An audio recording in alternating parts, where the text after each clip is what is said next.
আজও স্বস্তি নেই। 7টি জেলায় ভারী বৃষ্টির পূর্বাভাস দিল আবহাওয়া দপ্তর। এমনটাই বলা হচ্ছে আপাতত যে বৃষ্টি, সেই বৃষ্টি কিন্তু থামবে না বলেই জানানো হয়েছে হাওয়া অফিসের তরফ থেকে। যে নিম্নচাপ, সেই নিম্নচাপের যে প্রবল প্রকোপ দেখা যাচ্ছে যে পশ্চিমবঙ্গের ওপর, তার ফলে কিন্তু বিক্ষিপ্ত থেকে ভারী বৃষ্টিপাত হচ্ছে বিভিন্ন রাজ্যগুলিতে। তো এই ফলে যে পশ্চিমবঙ্গের যে অবস্থা, সেটা কিন্তু বানভাসির মতো অবস্থা হয়ে উঠছে। দক্ষিণবঙ্গের সমস্ত জেলাতেই কিন্তু বৃষ্টির প্রকোপ দেখা গেছে।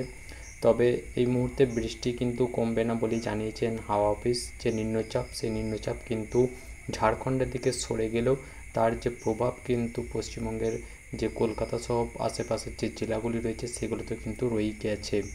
এর ফলে মুর্শিদাবাদ, বীরভূম, পুরুলিয়া, পূর্ব বর্ধমান, পশ্চিম মেদিনীপুর, বজ্রবিদ্যুৎ সহ ভারী বৃষ্টি হচ্ছে।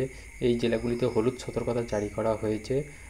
তো এখন দেখা যাক যে এই আবহাওয়া কবে দিক পরিবর্তন হয়। এবং উত্তরবঙ্গের দিকে ধীরে ধীরে বৃষ্টির পরিমাণ কিন্তু কমতে শুরু করেছে।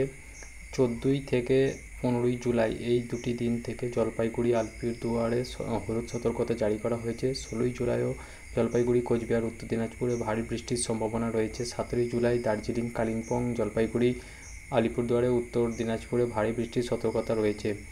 তো এখন যে দেখা যাচ্ছে যে মৌসুমি অক্ষরেখার উপর যে অবস্থান করেছে নিম্নচাপটি, এর ফলে কিন্তু নিম্নচাপটির এই মুহূর্তে কিন্তু অবসান নেই, অর্থাৎ বৃষ্টি থেকে কিন্তু রক্ষা নেই সমস্ত কলকাতাবাসীর। তবে